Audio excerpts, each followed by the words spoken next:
नमस्कार, हरियाणा न्यूज देख रहे हैं आप और मैं हूं आपके साथ हितेंद्र। तो क्या जेजेपी संकट में है? ये अपने आप में एक बड़ा सवाल है, क्योंकि जेजेपी के नेता लोकसभा चुनाव से पहले ही पार्टी छोड़ने का सिलसिला शुरू हो गया था और ये सिलसिला अभी तक भी जारी है। प्रदेश में जेजेपी को एक के बाद एक बड़े झटके लग रहे हैं। पार्टी को अलविदा कहने वाले भूपेंद्र मलिक और पवन खरखोदा ने सीएम नायब सैनी की मौजूदगी में बीजेपी का दामन थामा है। एक रिपोर्ट आप देखिए।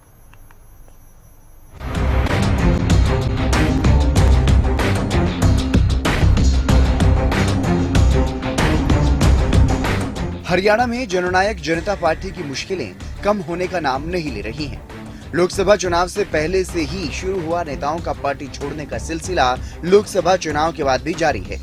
इस बीच पार्टी को एक और बड़ा झटका लगा है। सोनीपत लोकसभा सीट प्रत्याशी भूपेंद्र मलिक और खरखोदा विधानसभा सीट से जेजेपी उम्मीदवार रह चुके पवन खरखोदा के रूप में, जिन्होंने जेजेपी छोड़ करके बीजेपी का दामन थाम लिया है। मैं आज आप लोगों के माध्यम से, क्योंकि हमारे आज इतने मजबूत साथी भारतीय जनता पार्टी के अंदर जुड़े हैं, हमारे भूपेंद्र मलिक जी और हमारे पवन खरखोदा जी और पूरी सरदारी, ये सोनीपत की, ये उस वही की है, उसी के गढ़ की है। मैं भूपेंद्र सिंह हुड्डा को ये कहना चाहता हूं कि अगर आपको अल्पमत लग रहा है, आप अपने विधायकों को इकट्ठा करके वो दिखा दीजिए ना। देखिए, लोकसभा में जो चुनाव था उसमें जो पार्टी संगठन था, जिन लोगों ने पार्टी की मदद ना करके पार्टी के खिलाफ बगावत की, उन पे हमने जो हाईकमान को बताया था उन पे कार्रवाई नहीं की, तो इसलिए सभी पार्टी छोड़ने का मन बनाया हमने और सभी साथी इसमें आए थे, सब सहमत हुए इस बात। बता दें, भूपेंद्र मलिक 2019 के विधानसभा चुनाव में बड़ौदा सीट से टिकट न मिलने पर कांग्रेस छोड़कर जेजेपी में शामिल हुए थे। एक तरफ हरियाणा विधानसभा चुनावों को लेकर के जहां सभी पार्टियां अपनी अपनी तैयारियों में जुट गई हैं, वहीं जेजेपी पर छाए संकट के बादल छटने का नाम नहीं ले रहे हैं। Bureau report, Haryana news.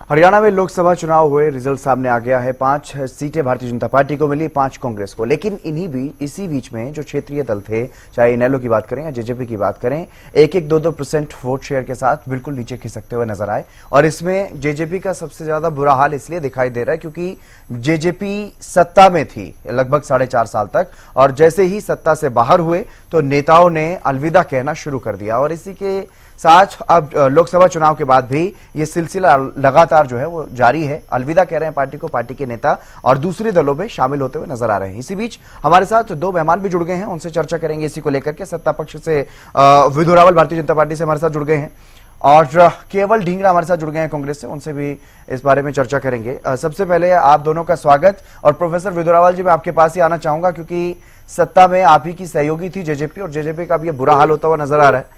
कुछ नेता आपके खेमे में ही आते हुए दिखाई दे रहे हैं, किस तरह से देख रहे हैं इसे?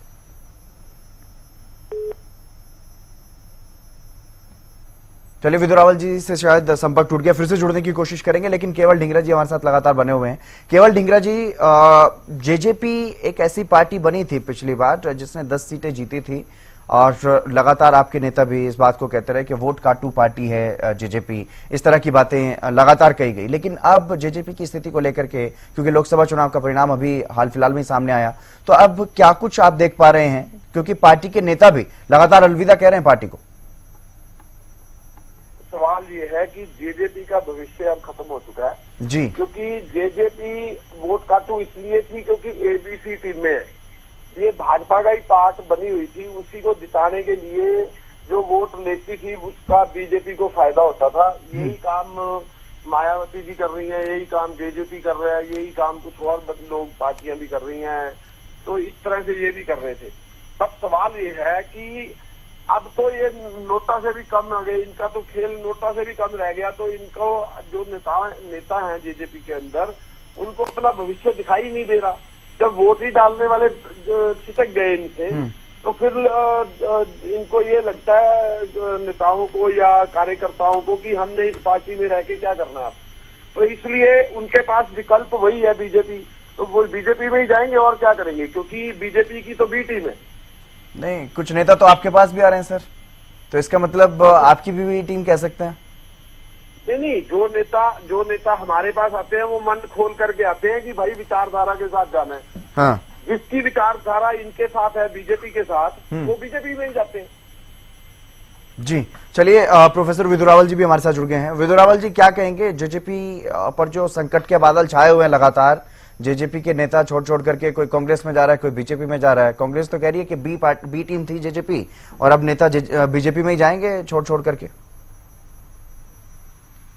विदुरावल जी,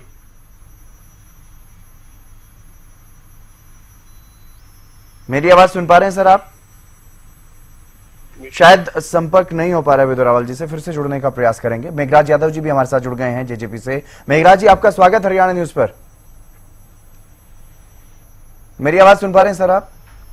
हाँ जी, सुन पा रहा हूँ जी। मेघराज जी, क्या कहेंगे सर पार्टी की स्थिति को लेकर के, क्योंकि 2019 में भी जब नई पार्टी थी, तब भी 2019 के लोकसभा चुनाव में भी काफी अच्छा प्रदर्शन था पार्टी का, लेकिन इस बार सत्ता में भी रह लिए, उसके बावजूद पार्टी के नेता भी छोड़ करके भाग रहे हैं, चुनाव में भी प्रदर्शन अच्छा नहीं रहा, भीतर घात के भी आरोप लग रहे हैं, और अब पार्टी की जो स्थिति बनी हुई है उसको लेकर के क्या कहेंगे आप, क्योंकि आने वाले कुछ ही महीनों में विधानसभा चुनाव भी है प्रदेश में। देखिए, अभी जो स्थिति है वो जेजेपी की नहीं, हर पार्टी की है। अभी लोकसभा के इलेक्शन संपन्न हुए हैं जी, और लोकसभा के अंदर देखिए, जहां अगर ओवर कॉन्फिडेंस में अगर कहीं कांग्रेस है चाहे बीजेपी है हरियाणा के अंदर, क्योंकि दोनों ही पार्टियों को, जहां वो 10-10 के लिए रोज बोलते थे कि हम तो 10 से कम कोई आ ही नहीं रहे, लेकिन मुझे लगता है कहीं ना कहीं हरियाणा वासियों ने उनको भी आईना दिखा दिया है। जहां तक जेजेपी का सवाल है, जेजेपी एक क्षेत्रीय पार्टी है, क्षेत्रीय मुद्दों को बड़ी मजबूती के साथ उठाती रही है, जो पक्ष में रह के उठाए थे विपक्ष में जी। और साथ में आप जहां तक प्रदर्शन की बात आती है, प्रदर्शन हमारा जितना, क्योंकि ये राष्ट्रीय लेवल के हिसाब से इलेक्शन हुआ है, इसके अंदर हमारा मानना ये है कि ये इलेक्शन जो हुआ है ये हुआ है सत्ता प्लस विपक्ष। इसके अंदर किसी भी पार्टी का, आप देखिए पूरे इंडिया का आप वो देखिए, जो पार्टी अपने आप को, बहुत सारी ऐसी पार्टीज है जो कहीं ना कहीं अंडर कवर बन के बैठी हुई किसी बीजेपी में या कांग्रेस के अंदर जाके, आप ये देखिए 45 पार्टी एक साथ मिलकर इलेक्शन लड़ रही है और आज ये बोलते कि हमने इतनी सीटें जीत ली। उनसे कोई पूछे कि आपने अपनी कितनी सीटें जीती हैं, तो ये स्थिति वो आज इतने अपने आप को बोल पा रहे हैं क्योंकि वो कहीं ना कहीं गठबंधन में थे। हम वो पार्टी है, चाहे हमारे पास जितना भी था, हम छोटी पार्टी है, साथ में हमने हरियाणा के अंदर नई पार्टी हमारी गठित हुई, मजबूत अपने सिपाहियों के साथ हमने पूरी 10 की 10 लोकसभा सीटों पर इलेक्शन लड़ा है और हमने किसी की बैसाखी नहीं बनी। जहां तक वोट काटू की बात जो बोलते हैं जो भी पार्टी, पूरे प्रदेश में 1% भी वोट नहीं मिले जेजेपी को। मेघराज जी, पूरे प्रदेश में 1% भी वोट नहीं मिला है जेजेपी को, और आप ये जो बड़ी बड़ी बातें कर रहे हैं, क्षेत्रीय पार्टी, क्षेत्रीय मुद्दों को उठाने वाली बातें जो कर रहे हैं आप, परिवार के सदस्य भी चुनावी मैदान में थे, सबकी जमानत जब्त हुई है, लेकिन मैं फिलहाल बात कर रहा हूं जो नेता छोड़ करके जा रहे हैं उसको किस तरह से संभालेंगे आप? क्या कुछ स्थिति आगे नजर आ रही है? क्या पार्टी दूसरे नेताओं से कुछ संपर्क साधने की कोशिश कर रही है, या अपने नेताओं को रोकने के लिए क्या कदम उठा रही है पार्टी, क्योंकि लगातार पार्टी के नेता छोड़कर जा रहे हैं?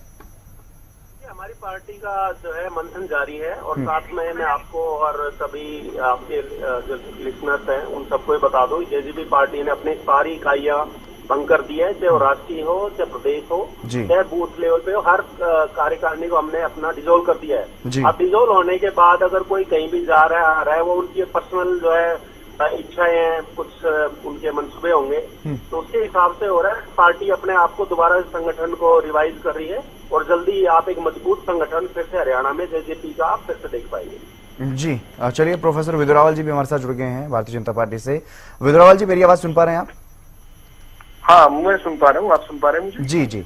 जी विदुरावल जी, क्या कहेंगे, क्योंकि सहयोगी पार्टी रही है सत्ता में जेजेपी, और अब लोकसभा चुनाव से पहले ही जैसे ही सत्ता से अलग हुई जेजेपी, तो पार्टी के बुरे दिन शुरू हो गए, इस तरह की बातें चलनी शुरू हो गई थी सियासी गलियारों में, और ये इसी तरह का सिलसिला अभी तक भी जारी है। जिस तरह से भूपेंद्र मलिक बीजेपी में अब शामिल हुए हैं, तो उसको लेकर के सवाल ये भी उठा रहे हैं कांग्रेस के केवल ढींगरा जी के पहले से ही बी टीम थी जेजेपी तो, और जब अब जेजेपी से निकल रहे हैं लोग तो बीजेपी में ही जाएंगे। देखिए, कांग्रेस से बहुत सारे नेता जो हैं पिछले 2 साल में, 4 साल में, 5 साल में, 10 साल में भारतीय जनता पार्टी में शामिल हुए हैं जी, और खुद कांग्रेसी इस बात को कहते रहे हैं, डिबेट्स में आकर चर्चा करते रहे हैं, कांग्रेस के नेता रहे हैं फला और भारतीय जनता पार्टी के टिकट पर चुनाव लड़ रहे हैं। तो अगर ये जेजेपी को भाजपा की बी टीम कह रहे हैं, तो क्या कांग्रेस को भाजपा की सी टीम मान लिया जाए? बिल्कुल। इस लॉजिक से तो यही समझ आता है सीधा।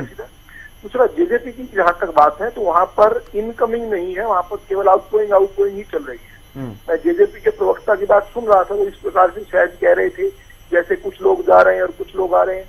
अरे कुछ नहीं, सब कुछ जा रहे हैं। जिस पार्टी के प्रदेश अध्यक्ष कांग्रेस की पार्टी को जेजेपी को छोड़कर चले गए हों, वो लोग ये कहें कि कुछ लोग जा रहे हैं कुछ लोग आ रहे हैं, मुझे लगता है इस चीज को ओवर सिंप्लिफिकेशन है, ये ज्यादा ही उन्होंने इसका सरलीकरण कर दिया कहने का। भारतीय जनता पार्टी के प्रति जो भारतीय जनता पार्टी की नीतियां, भारतीय जनता पार्टी के नेतृत्व के प्रति जो जन सामान्य में जिस प्रकार से स्वीकार्यता बढ़ी है और जिस प्रकार से भारत भर में जो है इस बात की चर्चा है कि तीसरी बार भारतीय जनता पार्टी ने एनडीए के भारतीय जनता पार्टी के नेतृत्व में एनडीए ने मोदी जी के नेतृत्व में सरकार बनाई है, इतिहास रचा है हमने। इस कारण से स्वाभाविक आकर्षण जो है भारतीय जनता पार्टी है और भारतीय जनता पार्टी के अंदर सभी लोग जुड़ रहे हैं। अभी कल तक जो कांग्रेसी थे वो आज भाजपा ही हो गए। खुद कांग्रेस के प्रदेश अध्यक्ष जो है वो पूर्व के प्रदेश अध्यक्ष जो है भारतीय जनता पार्टी के टिकट पर चुनाव लड़े हुए थे। जननायक जनता पार्टी के प्रदेश अध्यक्ष जो है कांग्रेस में चले गए हैं। जो आम आदमी पार्टी के प्रदेश अध्यक्ष हैं वर्तमान के, वो पहले पूर्व के कांग्रेस ही रहे हैं। केजरीवाल को उल्टी सुल्टी गालियां लिखते थे, दिल्ली के अंदर पोस्टर छापते थे, एमसी का चुनाव लड़े थे, तीसरे नंबर पर आए थे। तो केवल भारतीय जनता पार्टी ऐसी पार्टी है जिसके नेतृत्व पर बैठे हुए लोग जो है, जहां पर नेतृत्व करने वाले लोग जो हैं वो विशुद्ध रूप से भारतीय जनता पार्टी के अंदर काम करने वाले लोग हैं। बाकी सभी पार्टियों में आवाजाही चल रही है और भारतीय जनता पार्टी जो है एक स्वाभाविक गणतव्य है हर श्रेष्ठ व्यक्ति के लिए। हर श्रेष्ठ व्यक्ति जो राष्ट्र के लिए कुछ करना चाहता है, जो भारत माता को परम वैभवता के शिखर पर देखना चाहता है, उसका स्वाभाविक गणतव्य जो है वो भारतीय जनता पार्टी है। आप आज नहीं तो कल रियलाइज करते हैं, आप सोचते हैं जब राजनीतिक जीवन आपका 10 साल 20 साल हो जाता है, आप सोचते हैं कि हमने समाज से बहुत कुछ ले लिया, अब समाज और राष्ट्र को कुछ देने का अवसर है, तो आप भारतीय जनता पार्टी में जुड़ते हैं। और यही भूपेंद्र मलिक और पवन खरखोदा जी जो है उन्होंने भी इस बात को रियलाइज तो ठीक है कि बीजेपी का स्वाभाविक आकर्षण की बात आप कर रहे हैं, बीजेपी में जुड़ने वाले लोगों की कतार की बात आप कर रहे हैं, लेकिन जेजेपी का भविष्य क्या देख रहे हैं? देखिए, मैं अधिकृत नहीं हूँ किसी अन्य पार्टी के भविष्य के बारे में बताने के लिए, ना ही भविष्य वक्ता हूँ, लेकिन मैं ये मानता हूँ कि हर पॉलिटिकल पार्टी धीरे धीरे लोग उनको मजबूर कर रहे हैं कि आप राष्ट्रवाद की बात करें। आज पिछले 10 साल से देश का मूड जो है राष्ट्रवाद के प्रति है। हर कोई जो है राष्ट्रभक्ति के साथ, इस दौर के साथ जुड़ना चाहता है जो भारत को विकसित करे, 2047 तक भारत एक विकसित राष्ट्र बने। और उसके लिए हम जहां कहीं गरीबी हैं, हम अपने इस महायज्ञ में आहुति डालें। ऐसी जब जनता जब दबाव डालती है, समर्थक दबाव डालते हैं, तो नेताओं के लिए स्वाभाविक जो है गणतव्य भारतीय जनता पार्टी बन जाती है। केवल ढींगरा जी भी हमारे साथ हैं कांग्रेस से। केवल ढींगरा जी, आप कह रहे थे थोड़ी देर पहले कि बीजेपी की ही बी टीम थी जेजेपी, इसीलिए बीजेपी में जा रहे हैं इनके नेता, लेकिन अब प्रोफेसर विदु रावल जी कह रहे हैं कि कांग्रेस के भी बड़े बड़े नेता बीजेपी में आए हैं, तो क्या कांग्रेस को भी बीजेपी की बी टीम समझ लिया जाए? झूठ बोलने के लिए ख्याल अच्छा है इनका, लेकिन इनके पार्टी के कई नेता और अलग अलग पार्टियों के कई नेता 37 से करीब से ज्यादा एक्स एमएलए तो हमारी पार्टी में ज्वाइन हुए हैं। उसमें बीजेपी के भी हैं, तो आम आदमी पार्टी के भी हैं और अदर पार्टियों के आईएनएलडी के भी हैं और इनके भी हैं और सारी पार्टियों के हैं। 37 के करीब एक्स एमएलए हमारी पार्टी में ज्वाइन कर चुके हैं। 10 बम्पर ज्वाइनिंग हमने करा दी और जो ज्वाइनिंग हो रही है लगातार हर रोज ज्वाइनिंग होती है हमारे पास। तो ये क्या 1-2 आदमियों की बात कर रहे हैं, 1-2 आदमी कर रहे हैं और हम कह रहे हैं कि बड़े बंदे हमारे पास 10-2 साल से ज्वाइन कर रहे हैं। थोड़ा सा आंकड़े को ऊपर जरा ध्यान देना चाहिए। और ये दूसरा बात ये है, जिसके पास कोई विजन नहीं होता उसका काम ऐसे ही होता है। विकसित भारत इन्होंने 2047 में जाके करना है, आज का कोई विजन नहीं है कि आज क्या करना है। जितनी सोच तो स्मार्ट सिटियां बननी थी वो 10 सालों में कहीं दिखती नहीं, बुलेट ट्रेन आनी थी वो कोई आई नहीं, 15-15 लाख लोगों के खाते में गए नहीं। विकसित भारत पे देश करना है, काम करने नहीं विकसित भारत देश कर देना है, ऐसे थोड़ी होता है।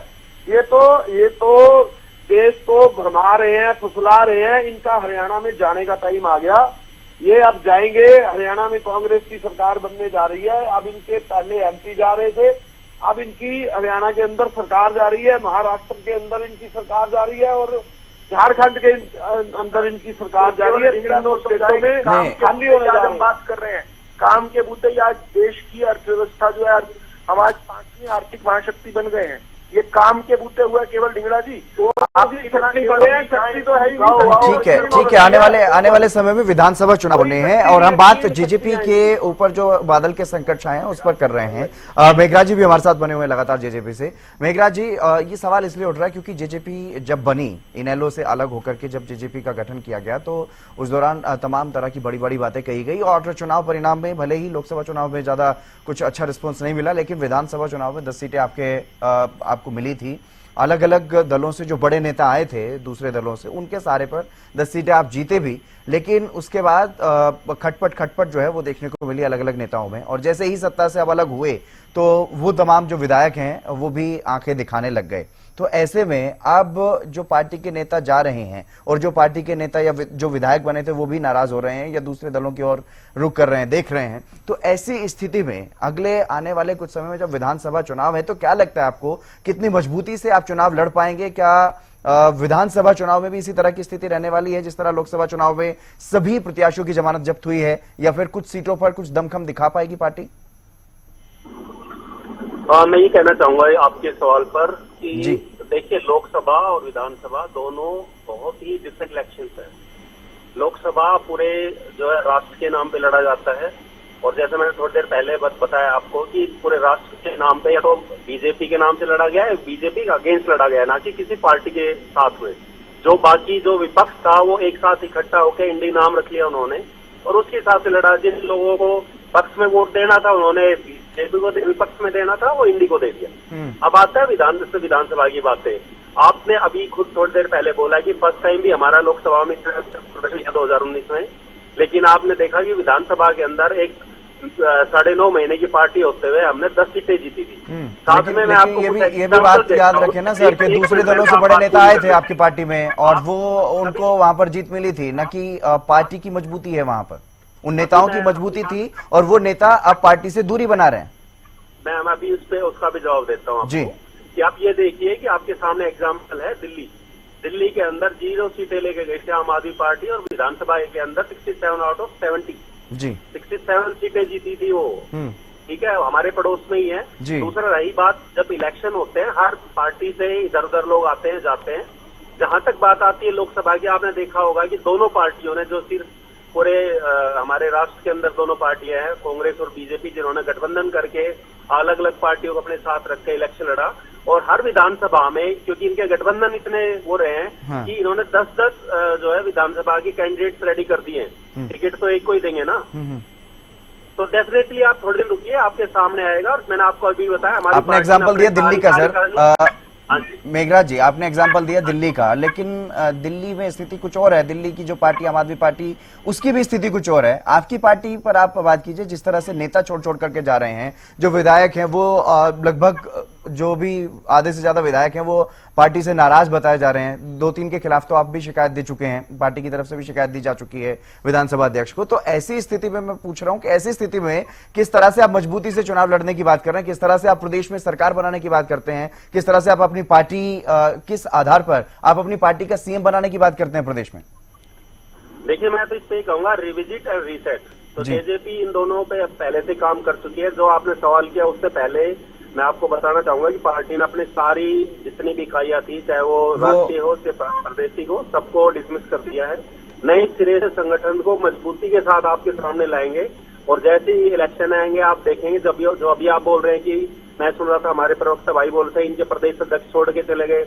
हमारे प्रदेश अध्यक्ष जब हमारे साथ होते थे फर्स्ट रो में, हमारे माननीय जो अजय सिंह जी है उनके साथ बैठते थे, छोड़ के गए। आज उनको क्या मिल रहा है? चौथी लाइन में नंबर नहीं आ रहा है। मैं एक वीडियो रील देख रहा था जिसके अंदर वो वहां पे कांग्रेस के अंदर गए, वहां पे आपसी जो है लड़ाई हो गई वहां उस रैली के अंदर। तो किस मान सम्मान के लिए गए हैं वो तो देखो उनका पर्सनल होगा, बट इतना हम कहेंगे जेजेपी अपना पूरा, मैंने अभी बताया आपको कि रिविजिट और रीसेट हम दोनों चीजें कर रहे हैं। और जल्दी आप देखेंगे कि पूरा संगठन, क्योंकि हमारा यूथ संगठन है, जल्दी एक मजबूत जो है आपके सामने संगठन होगा। बिल्कुल। प्रोफेसर विदुर रावल जी, पिछली बार की विधानसभा चुनाव की अगर मैं बात करूं तो जमुना पार का नारा दिया गया था जेजेपी की तरफ से, हालांकि बाद में सरकार बना ली दोनों ने मिलकर, वो अलग बात थी। लेकिन इस बार जेजेपी को आप कहां देख रहे हैं, क्योंकि एक तरफ सत्ता में आप हैं, चुनाव में जाएंगे तो विरोधी दलों का भी ध्यान रखना होता है, विरोधी दल कितनी मजबूती से चुनाव लड़ रहे हैं उसका भी ध्यान रखना होता है, उसी हिसाब से रणनीति बनानी होती है। तो इस बार आपको टक्कर में कौन कौन दिखाई दे रहा है? क्या जेजेपी कहीं दिखाई दे रही है? ये सवाल मुझसे है जी। देखिए, भारतीय जनता पार्टी भारत की जनता की पार्टी है, भारत की जनता की आशा और आकांक्षाओं को पूरा करने वाली पार्टी है। वो पार्टी है जो जनता के विषयों को लेकर जनता के बीच में जाती है, जनता का जीवन को सुगम बनाती है। चेहरे पर मुस्कान लाना हमारा जो है, लोगों के, आमजन के चेहरे पर, गरीब के चेहरे पर मुस्कान लाना जो है, उसके लिए हम निरंतर कार्यरत रहते हैं। तो इसमें कौन हमारे सामने चुनौती के रूप में आता है, मुझे लगता है कि हमें थोड़ा राजनीतिक पटल पर चीजों को बदलना चाहिए। सत्ता पक्ष और प्रतिपक्ष जो है, दोनों की कहीं ना कहीं जिम्मेदारी होती है। ये तो थोड़ा दुर्भाग्य है कि 10 साल से कांग्रेस जो है प्रतिपक्ष की जिम्मेदारी नहीं निभा रही है। लोगों को गुमराह कर वोट केवल खींचना उन्होंने अपना ध्येय समझ लिया, जबकि प्रतिपक्ष की एक बड़ी महत्वपूर्ण जिम्मेदारी थी। जिस प्रकार पक्ष की जिम्मेदारी जो है, एक पक्ष को ये काम होता है, तो प्रतिपक्ष का काम है अगर कोई पक्ष छूट गया उसकी चर्चा करना, उसको जोड़ कर लेकर आना, सकारात्मक चर्चा करना। खैर, अब तक तो जनता ने प्रतिपक्ष के रूप में भी कांग्रेस को स्वीकार नहीं किया था। कांग्रेस को इतनी सीटें ही नहीं देते थे कि वो प्रतिपक्ष में भी बैठे। इस बार जनता ने जो है 10 साल बाद एक मौका दिया है कांग्रेस पार्टी को सकारात्मक राजनीति करने की। हालांकि वो नकारात्मकता के बूते जो है इस मौके पर आकर खड़े हुए हैं। संविधान खतरे में और आरक्षण खतरे में, विदुरावल जी, कांग्रेस कहाँ खड़ी है वो एक अलग विषय है, लेकिन मैं फिलहाल पूछ रहा हूँ क्योंकि कांग्रेस तो मुख्य विपक्षी दल पिछली बार भी था। इस बार आपको क्या लग रहा है, पिछली बार जिस तरह से जेजेपी की भूमिका रही है विधानसभा चुनाव में, इस बार कहाँ दिखाई दे रही है आपको जेजेपी सामने? देखिए, सीधी सरल सी बात यह है कि भारतीय जनता पार्टी, ये सभी पार्टियां आपस में सहमत हैं कि भारतीय जनता पार्टी ए टीम है। अब बी, सी और डी टीम क्या होनी, इसके लिए आपस में झगड़ते रहे। मेरा इनको फिर से सुझाव यही है, सकारात्मक राजनीति करें, जनता के बीच में सच्चाई लेकर जाएं। झूठ के पांव नहीं होते, यद्यपि झूठ बहुत दूर तक भागता है, बहुत तेज भागता है, लेकिन बिना पांव के भागता है। सच पांव के साथ खड़ा होता है, और जब सच खड़ा होता है तो सच की जीत होती है। केवल अल्पकालिक राजनीति। केवल ढींगरा जी, जेजेपी की जो आज स्थिति बनी है, जो तमाम नेता छोड़ करके जा रहे हैं और अपनी आला कमान पर सवाल उठा रहे हैं, उस स्थिति के लिए आप किस स्थिति को जिम्मेदार मानते हैं? क्या कुछ आपको समझ आता है कि जेजेपी की स्थिति ये हुई क्यों, और क्या लगता है विधानसभा चुनाव में इस बार किस भूमिका में रह सकती है जेजेपी? केवल जी, देखिए जिस समय ये चुनाव लड़ रहे थे 2019 का, उस समय ये वोट मांग रहे थे बीजेपी को यमुना पार पहुंचाने की, लेकिन थे साथी दल। अब जो जैसे ही सत्ता में 10 सीटें आई तो सीधा जाके जो है बीजेपी की गोदी में बैठ गए, और जो लूटने का काम हुआ बीजेपी और जेजेपी के द्वारा हरियाणा के जनता के पैसे का, वो इतना पैसा लूटा कि जनता को समझ में आ गया कि जनता की लूट जो है, पैसे की, जो टैक्स के पैसे की लूट हुई है, वो इन लोगों ने की है। जेजेपी ने भी की है और बीजेपी ने भी की है, दोनों एबीसी दल है। तो इस करके जनता जो है वो समझती है सारी बात को। अब जनता इनसे विमुख हो चुकी, तभी तो नोटा से ऊपर नहीं जा पा रही, इसलिए अब इनकी खेल खत्म हो गया। अब इन्होंने जाना ही था और इनका जाना तय था, इसलिए गए हैं। और इसलिए अब जो कार्यकर्ता है या जेजेपी में जो लोग हैं, उनके पास विकल्प नहीं है कोई, तो कहीं तो जाएंगे। कोई बीजेपी में घुस रहा है, कोई किसी और उसमें घुस रहा है। हमारे पास तो वो आदमी आएगा जिसकी विचारधारा हमारी पार्टी के साथ मिलती होगी, वही आएगा ना। बिल्कुल। लेकिन मेघराज यादव जी, पार्टी के सिर्फ नेता ही नहीं जा रहे हैं पार्टी छोड़ करके। आपके नेता जब चुनाव प्रचार में गए तब भी विरोध का सामना करना पड़ा, लोगों ने काले झंडे दिखाए, गाँव में नहीं घुसने दिया। तो सवाल इसलिए उठ रहा है कि नाराजगी जो बनी है लोगों में और नेताओं में भी, उसको किस तरह से अब आप सुधार पाएंगे, किस तरह से अपनी पार्टी की छवि को सुधार पाएंगे जनता के बीच में? मैं आपके इस पॉइंट पे कहना चाहूंगा कि देखिए, हमने एक्नॉलेज किया है, जहाँ भी देखिए दो चीजें अलग अलग हैं, विद्रोह और विरोध। विरोध की जहां तक बात आती है, हमने उसको पूरा सर माथे पे लिया है। हमने अपने जितने भी कार्यकर्ता थे या जिन लोगों के जो हमारे साथ रहे हैं, हमने उनसे जाके मुलाकात की है, सब कुछ किया है। विरोध का तो ये विद्रोह ये होता है कि जैसा आपने देखा होगा कि हमारी श्रीमती नैना जी हैं, उनकी गाड़ी पर, उनके कॉन्वे पर पथराव किया गया। तो ये जो एक स्पेसिफिक पार्टी के लोग हैं, जो इन्होंने ये जिस तरह के किसानों की आड़ में लेके आंदोलन चला रहे हैं, कंटिन्यू आज से नहीं चला रहे हैं। और मैं कहता हूँ कि आप देखिए कितने साल हो गए वो किसानों का नाम लेते हैं, अपने कार्यकर्ताओं को वहां बैठाते हैं, दूसरों का विरोध करते हैं, और हमारी पार्टी का क्यों, किसका विरोध नहीं हुआ? आज अभी मैं थोड़ी देर पहले सुन रहा था, कांग्रेस के प्रवक्ता भाई बोल रहे थे कि ये विरोध हमारी तो सर पार्टी वोटों में भी विचारधारा- दिखाई दे रहा है ना मेघराज जी, देखिए, ये विरोध तो आप वोट में भी मैं दिखाई कह दे रहा रहा हूं है। 0.87 जो है आपको वोट मिले हैं, 1% तक भी नहीं पहुंचा आप पूरे प्रदेश में।